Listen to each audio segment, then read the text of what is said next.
Good morning, viewers. You are welcome to Prisons TV. I am Lance Corporal Namanko Odiko.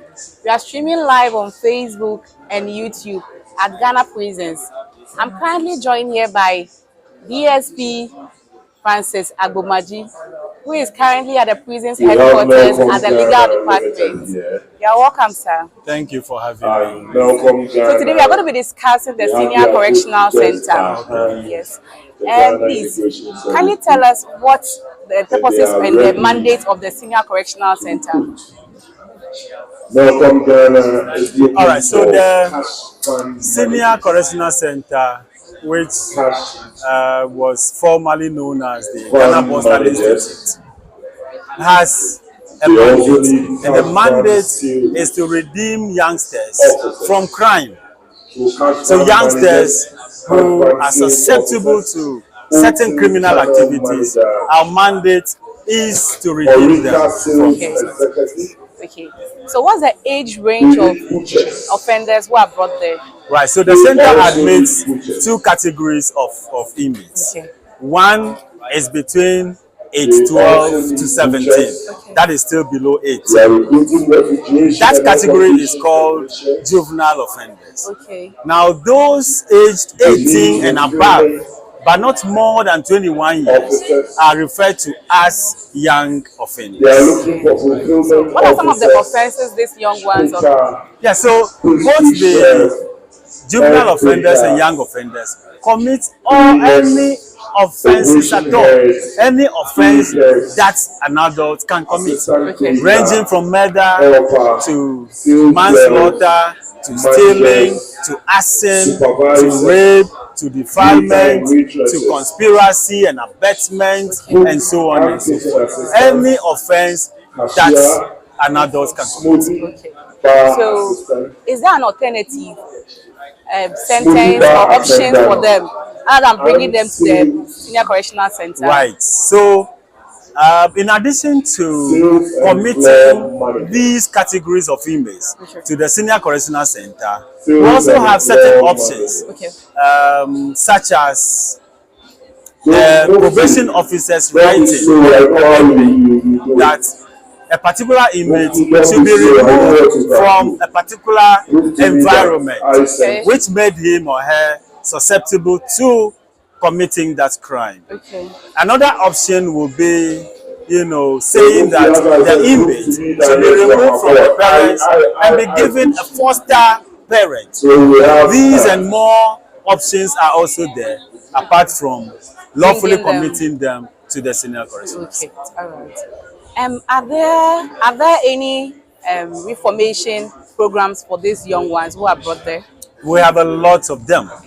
So, by way of working on their mindset, the center seeks to ensure that all unwanted criminal behaviors, are taken out. All right. And so, by that, sometimes people commit offenses not because they want to, but they were susceptible to those offenses due to their mindset.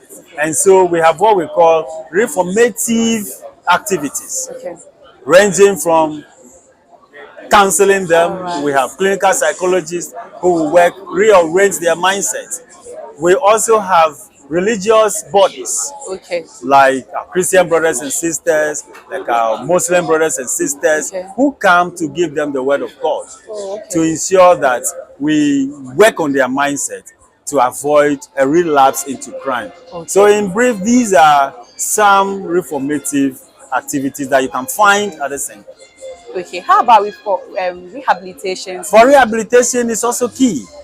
The center upholds all international standards. Okay. International standards such as the best principle of the child. Okay. Okay, so the best interest, sorry, the Okay. best interest of the child. Okay. What it means is that in any decision that the center takes, which directly affects the juvenile offender or the young offender, the best interest of that offender must be critical. Okay. One, if we think that you need to be enrolled because you have the right acumen to be enrolled back to school, the center does that.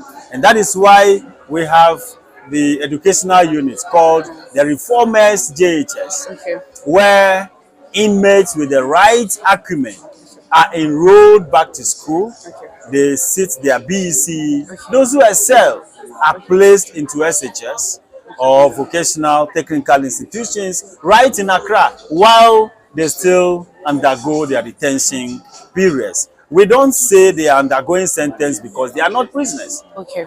They are there, to ensure that there's no relapse, but they are young people. Okay. And so, as they are ensuring their detention periods, we send them to school if that is the best interest of that child, that juvenile. We also have, apart from that, we also have, vocational skills acquisition. Those who have not gone to school or those who have dropped out of school at a very early stage, we send them to vocational workshops of their own choices. Once your choice is in carpentry, you are deployed to the carpentry shop, and we ensure that you learn that and learn it very well. So we have carpentry and joinery, we have welding, we have bamboo and macrame bead shop. We have painting and decoration. We have the auto mechanics, I would want to ask, or engineering. We have ceramics. We have all of them. Any trade out there, any vocational skills out there, we also have them. Okay. And so we take them through, and we ensure that those without employable skills are given those skills before they go. Okay. During this rehabilitation period, do you look at the number of years or months the offender is coming to spend in your Yes. So if you are given, see, the minimum detention period is 3 months, Okay. and then with a maximum of 3 years.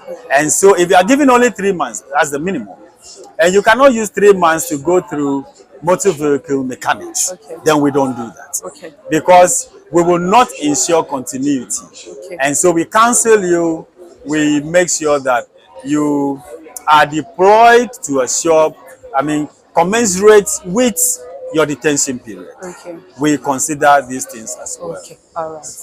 What are some of the educational programs you have for these young offenders at your institution? So I mentioned formal education already. Okay. When we say educational programs, we are not only talking about formal classroom, education. We also once a while call on motivational speakers Okay. who come to the center, motivate, inmates who are there, and by that we are reforming their mindset. Okay. We are eschewing unwanted behavior. Okay. So they come, tell them their stories, tell them as they have been discharged and they are out there, what society expects of them. And so these are many more that we have for our inmates. All right. I'd want to know the kind of roles these communities play when it comes to reintegration of the inmates. Okay. Yes. So like I said from the beginning, the juvenile facility is not a prison. Yes. The main idea is to take youngsters out of crime. Okay. And by so doing, we mean they do not have any criminal records. And for that purpose, some who have excelled in their BEC Okay. are placed. And with Wow. that, they are already interacting with the community because day in, day out, they go to school and then come back to the center. And so there's that, interaction already outgoing there. And so upon discharge, there's no difficulty reintegrating back into the family and then the society. Okay. So upon discharge, are there aftercare jobs or programs that are being given to these offenders? Yes, so generally there are no aftercare programs. Okay. But you see, the center, by way of upholding international standards, we have sponsors. For instance, those who are taking care of sponsoring our SHS or university, graduates and so on and so forth. We liaise with them. Okay. So they regularly, upon discharge, we contact them, and then they give us feedback Okay. as to how best they are using the practical skills, or even if they are continuing their education, what is the progress or otherwise of all the things, all the activities that we are engaging in. Okay. And so we do that, but it is not formalized. Not formalized because we need to just liaise with our sponsors, who once a while give us feedback on all these inmates who are on discharge. Okay, that's fine. So my final question: what are some of the preparations you take these young ones through when they are about leaving your center? How do you psych their minds for the job market and all that?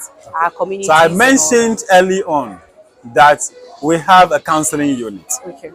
So it is not only when the inmate is about to be discharged that the counseling unit works, but while in there from day one, the counseling unit starts working on these unfortunate inmates. Now there's another board which is called Admissions and Discharge Board. The Admissions and Discharge Board starts working right away the inmate is received into custody. Okay. And so they meet with the inmates, do what we call needs and risk assessment. Okay. We look at what made you susceptible to the crime you committed. And so it also informs the board, the Admissions and Discharge Board, what kind of placement that you need immediately by way of your needs assessment. And so, even prior to your discharge from the center, it is the same board who will interview you, analyze your resettlement or reintegration into the society and your family.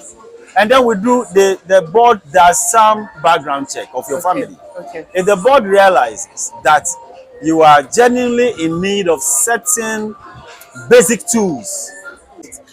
So let's say an inmate has been trained in a vocation. Upon release, do you give that offender monies or capital to start something in the outside market? Right. So family background is done. Family background check is done on every inmate prior to his discharge.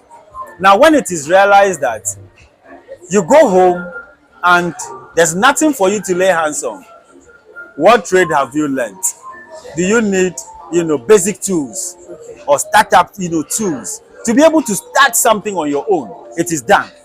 That is one of the roles of the Admissions and Discharge Board. Okay. So that is done for people who genuinely need startup capital or basic tools by way of resettling you to avoid recidivism. Okay, I said that was my last question, but let me add this. I want to know, do you give them transport upon release to take them to wherever they came from, or just leave them to go away, Right. find their own ways? So members of the Admissions and Discharge Board also include a rep from the Metro Mass. Okay. And so Metro Mass provides free transport upon discharge. Okay. Wherever the inmate is going is being taken care of. But not as in TNT, but free transport. Okay. All right. Your final words to our viewers. My final words to the young people out there. Yes. To the young people out there, if you think that you are not up to 18, you are not up to 18 years, and for that matter, when you commit a criminal offense, you will not be in incarceration, it's a lie, you are joking. And so young people should be focused. If it is education that you are on, make sure you concentrate. Don't follow, bad company to commit offenses that would end your life in the senior correctional center. Just be good boys and girls out there. Focus and unearth your talents. Thank you. Thank you for staying with us. Kindly follow us on all our social media platforms, Facebook and YouTube. I am Lance Corporal Namanko Odiko. Catch us on our next episode. Bye bye. That was